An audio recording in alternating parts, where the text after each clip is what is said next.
Welcome to The Randy Report. I'm Randy Slavacek, your host. I'm also the writer and editor of therandyreport.com, where you can find me every single day on the internet following the daily news cycle in terms of politics, pop culture, and entertainment news of interest to the LGBT community. In this week's headlines, NBC, having already given the green light to a Will and Grace reboot, wants even more. I've got a favorite on this season's The Amazing Race, and I bet you will too. New Mexico says no to so-called ex-gay therapy. And I talked to international supermodel and actor Tyson Beckford about his residency in Las Vegas as the celebrity guest host for the World Famous Chippendales. All that and more on this episode of The Randy Report.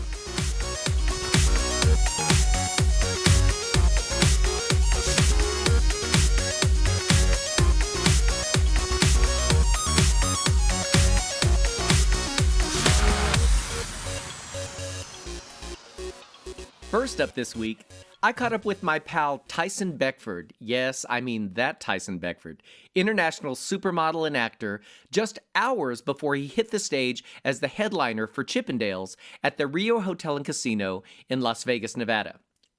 As a fashion model and actor, Tyson is probably best known as a Ralph Lauren polo model. He was named Man of the Year by Music Channel VH1, and one of the 50 most beautiful people in the world by People magazine, and that's an understatement, kids. He also co-hosted the modeling contest Make Me a Supermodel on Bravo, and he's appeared in dozens of films, including Gully, Zoolander, Gas, Into the Blue, Kings of the Evening, Hotel California, Dream Street, Chocolate City, and of course, Supermodel. And then there are the music videos, where we all have seen him appear twice with Toni Braxton for her music videos Breathe Again and Unbreak My Heart. And he also shared the small screen with Britney Spears for her music video Toxic and Mariah Carey's Infinity. This is Tyson's third run with the Cuffs and Collars company, having been brought into headline in 2015. His box office numbers were so undeniable they brought him back later that year for a second run. And now, 2 years later, they brought him back not just for a few weeks, but possibly a few months in residency with the Chippendales. But Tyson explains it a whole lot better than I do. I just hold the microphone and I stare at the woofy goodness that is Tyson Beckford. Here's Tyson talking all things Chippendales. So, Tyson Beckford, here we are. So 2 years ago, you get a call. We'd like you to come host Chippendales. Yeah. And you thought? I was like, wait a minute, really? And the first thing came to mind was Ian. When Ian did it, I had no understanding of how the show really worked until I saw a little bit of his, and then I said, really? It's kind of different. It's not the male review when you think of it. What you thought of, right? Yeah, exactly. So when I got here and I finally did my first run at it, I was like, this is more off-Broadway than anything I've ever seen before, you know? And then when I think of the other guys, the other shows, they're more that male review that you're like, maybe I don't want to go there. Yeah, so this is more classy. So you go into the show the first time, opening night. Yeah. Was it what you thought it was going to be? Nervous? Yeah, I was nervous. And I was just like, all right, I hope I was trying to remember all my numbers because I like to go over it in my head. After the first week, I didn't even think about it. Muscle memory took me where I needed to be. And then now I just don't really listen. I get into the groove of it. I'm dancing to it. And then when my cue to get off, I just automatically know it now. And was the audience what you thought it would be? Was it? I had an idea of the audience, but it was like down here. But when I got out there, the audience was up here. So it was really more than what I expected. I didn't expect to get so much love. And it's like, it's a high. It's such an adrenaline rush. Not only did you get a high, you got sold out. I got sold out. Yeah. So they brought you back. Yeah. They said we need you to come back. We did some really good box office numbers. So I was shocked. I'm always shocked when it comes to that stuff because. So it gets even better. Now 2 years later. 2 years later. They called you again. Called me again. And they're like, Tyson, can you come back for an even longer? But this was different. Kevin came to me and we met in Manhattan. We got to talking and he was like, look, we'd like you to come back. I was like, seriously? Again? You like me that much? And I was like, I've seen guys come here and I've seen them do maybe 2 runs. I've never seen them do this. Yeah. So when he told me, like, look, you're the biggest draw. The guys want you back. You did such good numbers. It was great for us. We're willing to give you whatever money you want. And I was just like, I didn't really have to ask for much. He just laid it out, and it was just like, you know what? I get a chance to go back with the guys. I wasn't doing nothing this summer anyway, so why not? So it was fun. So the And first such time good press too. I get really good press. You've been doing everything. Yeah. So Good Morning America. The first time you go into the show, you didn't know what to expect. Yeah, I didn't. Now you know. come in, you're a veteran. Yeah. So no, is there a now. different perspective coming in now? Do you? Yeah, but you know what? I still get that same feeling like the rookie I was. I get that same high as the rookie I was. Sitting back there with a lot of the other vets who have been doing this 10 plus years. It's just like, I asked them, like, yo, you guys get tired of this? He said, no, we don't. Yeah. It's fun. I mean, we want to be out breaking bricks and, chopping trees. This is it. This is good. Speaking of, you mentioned the This is guys not several even work. times. You have a great rapport with the guys, Oh, I do. don't you? Like, it is Tyson and the guys. Yeah. You saw us up there. We be cracking up. And there's camaraderie backstage. Oh yeah, it's the same. It's even more crazier backstage. I mean, so you just saw a piece of us here, and this is just a Friday, Wait till tomorrow, or wait till show 2. There's also Tyson and the guys out on the town sometimes, right? Yes, that's fun. So the questions are already being asked. Where we going tonight? Where we going? I don't know, because a lot of the guys have girlfriends now, and some are married. So I try not to pressure them to go out, because I don't want to get on the bad side of their ladies. I want to be the friend of their ladies, So I also have some friends coming to town too. So I have no friends this weekend, which is weird. Oh, I was going to ask about that. Last weekend they were here. So when you were here before, I remember you had tons of friends. Everybody wants to go to Las Vegas, and you're starting the show. So go see Tyson. Wanted to see it. All my friends wanted to see it. So now they know what to expect. So they're like, all right, when are we coming back out? I said, well, whatever you guys want. So Tyson Beckford looks like this all the time. It's easy, right? You roll out of bed. You look like that? No. Tell me about your day. Like, what is your day like? My day is like waking up. Like I said, I make breakfast for myself. I have my shakes.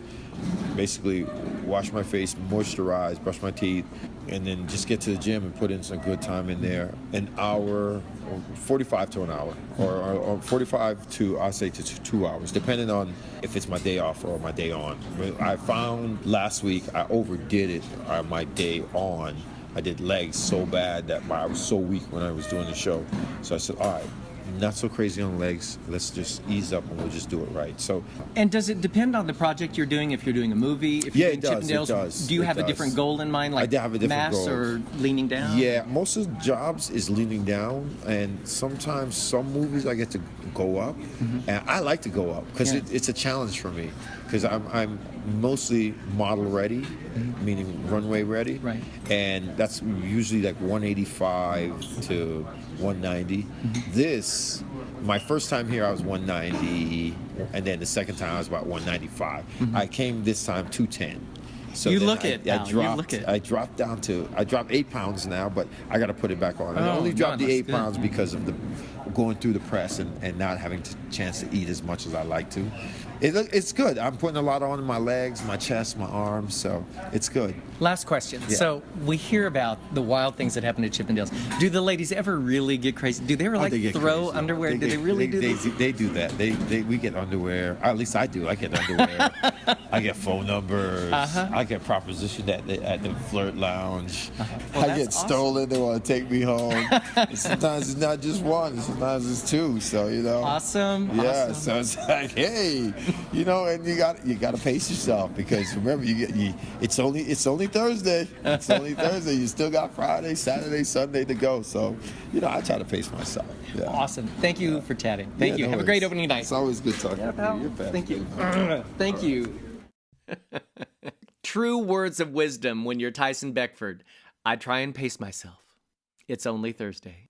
I encourage everyone to buy their tickets. Come see Tyson Beckford at the Chippendales at the Rio Hotel and Casino here in Las Vegas. I've known Tyson for a few years now, and I really have to say, out of all the celebrities I've met, I'm always reminded that there are people who play it cool, and there are people who are cool. Tyson is the latter. Being out in public with Tyson, I have never seen him fail to stop and shake that hand, take that selfie, embrace any and all of his fans who say hello to him. He's almost the anti-supermodel, because when we think of supermodels, there's this kind of aloof allure from a distance kind of thing going on. But with Tyson, it's up front, shake the hand, hug the shoulder, take the selfie. He's truly a great guy. Come to Las Vegas, have fun at Chippendales, and do it while you can. I understand he's been booked through June at this point, but please make sure you check the website at chippendales.com and get out here and see him. I'm sure he's going to be extended yet again, because who doesn't love some Tyson Beckford? And yes, everyone is welcome at Chippendales. Gay, straight, male, female.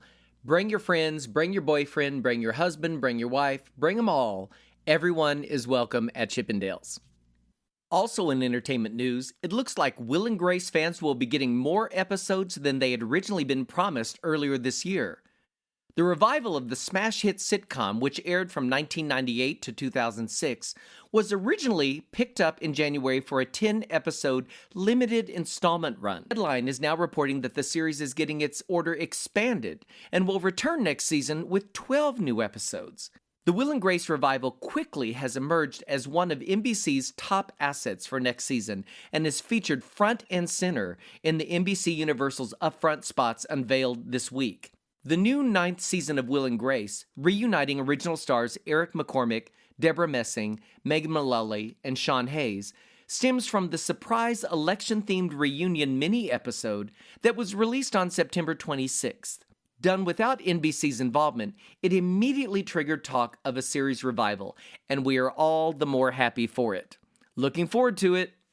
I've been a fan of the CBS reality competition, The Amazing Race, since its inception years ago. This season, the show is teaming up complete strangers to race around the world in hopes of winning the $1 million prize. I usually have a favorite, and this season it's clear. Seth Tyler, openly gay public information officer and LGBTQ liaison for the Bellevue Police Department outside of Seattle, is already kicking major butt based on the premiere. The 37-year-old, who grew up on a small farm, joined the Bellevue force as a motorcycle officer. He told the Seattle Times before the season premiere, "My experience being a police officer means that I can take orders." Oh my heavens, he takes orders. And can execute without drama and hesitation or questioning. I knew that would serve me well. Well, in last week's season premiere, Seth won not only the first challenge, but the second challenge. According to his Amazing Race bio, Seth describes himself as driven, focused, and silly. And he says his favorite hobbies include hiking, snowboarding, and camping. You can follow him, and I really recommend it, on Instagram at Tyleset, Tylset. Did I mention that he likes to work out? So there are a lot of gym pictures and biceps and shoulders and all of that. Anyway, he seems like a really great guy. He seems level-headed. He's not one of those people who's going to scream at his partner. And I'm just enjoying the whole ride with Seth Tyler. Watch The Amazing Race. Legal doings. This week, the U.S. Court of Appeals for the 7th Circuit found that Title VII of the 1964 Civil Rights Act includes protections based on sexual orientation. This decision marks the first time a federal appellate court has ruled this way and reverses a previous decision made in July. Human Rights Campaign legal director Sarah Warbelow issued this statement: "This critically important circuit court decision has adopted a well-grounded legal analysis concluding that our nation's civil rights laws include sexual orientation. Today's ruling is a monumental victory for fairness in the workplace and for the dignity of lesbian, gay, and bisexual Americans who may live in fear of losing their job based on whom they love. This court joins 5 others that have ruled these laws also prohibit discrimination on the basis of gender identity." The case stemmed from a lawsuit brought by Indiana teacher Kimberly Hively, who alleged that Ivy Tech Community College in South Bend did not offer her a full-time position because she's a lesbian. 3 previous rulings in federal courts in Seattle, Chicago, and Washington, D.C. concluded sexual orientation inherently involves sex-based considerations. And so sexual orientation discrimination claims are necessarily claims under Title VII. No doubt this will end up at the Supreme Court, so bring it. Stay tuned. In New Mexico this week, Governor Susana Martinez signed legislation that bans so-called ex-gay conversion therapy, making the land of enchantment the 7th state to prohibit the practice on young LGBTs. The Republican governor said she signed the legislation, Senate Bill 121, out of her belief that the practice harms children. Conversion therapy, sometimes referred to as sexual orientation change efforts or reparative therapy, I call it torture, attempts to change an individual's sexual orientation or gender identity or expression. These practices are based on the false premise that being LGBTQ is a mental illness that needs to be cured, a theory that has been rejected for decades. In truth, major medical and psychological institutions, I'm talking the World Health Organization, the American Medical Association, the American Psychological Association, and the American Academy of Pediatrics, all condemn conversion therapy. Many have likened the approach to torture. Numerous studies have shown the harmful practice could lead to depression, anxiety, poor self-esteem, self-hatred, substance abuse, and worse, suicide. Amber Royster, the executive director of Equality New Mexico, said in a statement the signing of the law is not just a victory for New Mexico, but one for herself, having endured conversion therapy. Quote, "As a survivor of conversion therapy that happened right here in my home state of New Mexico, it is a very special day to see this barbaric and dangerous practice banned in the place that I grew up and call home. My hope is that parents and families everywhere will think twice before seeking to change their LGBTQ child or loved one, and now we have the legal mechanism to ensure it doesn't happen at the hands of licensed practitioners in New Mexico." As I mentioned, this makes New Mexico the 7th state to ban ex-gay therapy for minors.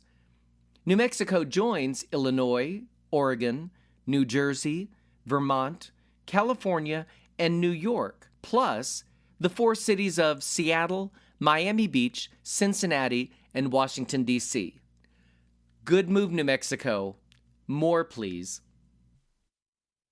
Even though we are 2 years past the landmark Supreme Court ruling that declared marriage equality is the law of the land, Nebraska was the last state to hang on to policies that blocked same-sex couples from fostering children or adopting them.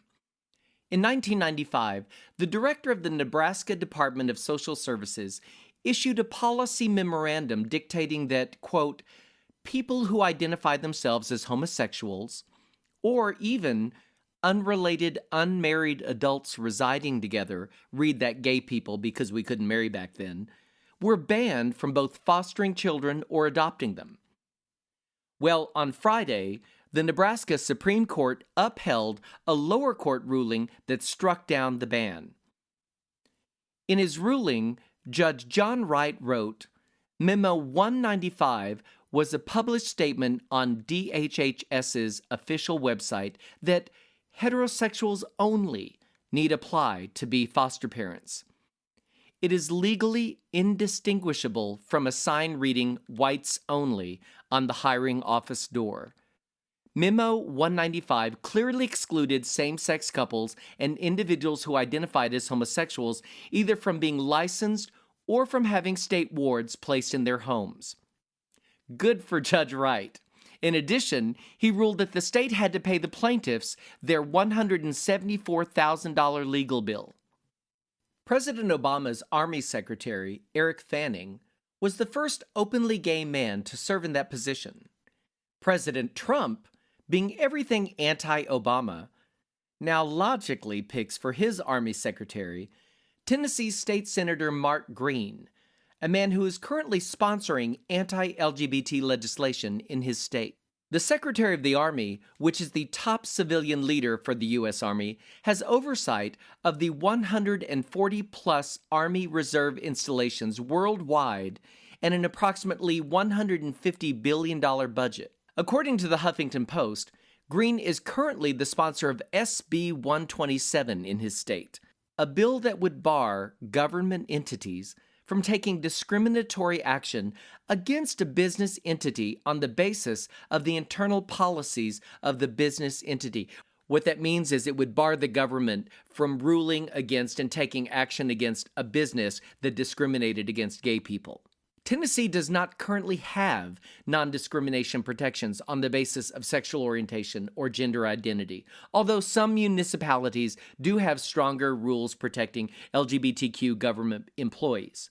But Green's bill would bar local governments and public universities from looking at companies' internal policies when doing business or giving out contracts, because it would be considered discrimination against the business.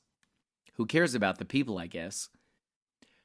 Quote, you wouldn't be able to have a provision in your contracting rules saying we'll only contract with organizations that treat married same-sex couples equally. You couldn't do that, said Chris Sanders, the executive director of the Tennessee Equality Project.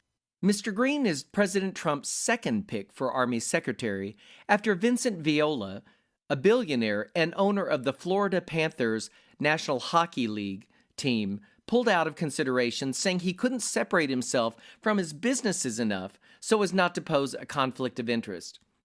This seems to be an ongoing thread in the Trump administration, doesn't it?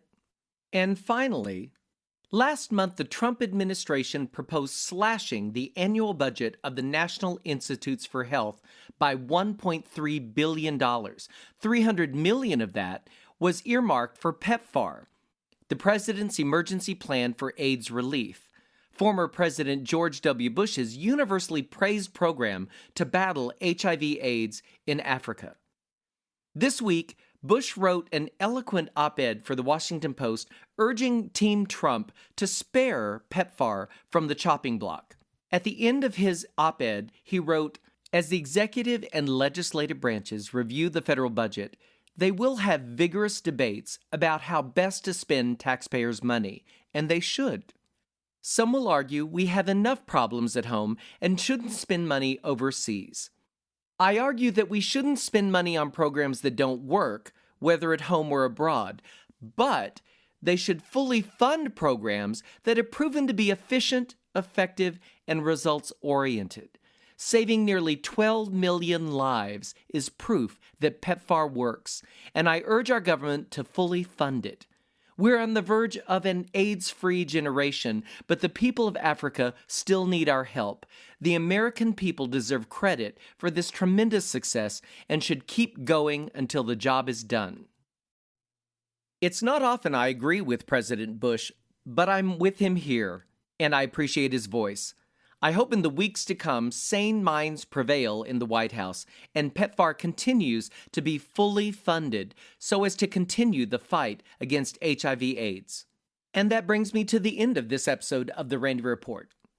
If you like catching up with LGBT news on The Randy Report podcast, I want to ask you to hit that subscribe button on iTunes, and then every time I upload a new episode, it'll be sent right to you effortlessly for you to catch up, listen at your leisure. I am more than happy to say that in just a few weeks on iTunes, we have become one of the top 20 LGBT podcasts. Your subscriptions and reviews help to let the world and iTunes know that you like The Randy Report. Also, I invite you to join me every single day on the internet at therandyreport.com, where you can find me following the daily news cycle in terms of politics, pop culture, and entertainment news of interest to the LGBT community. Thanks for listening, folks. See you next time.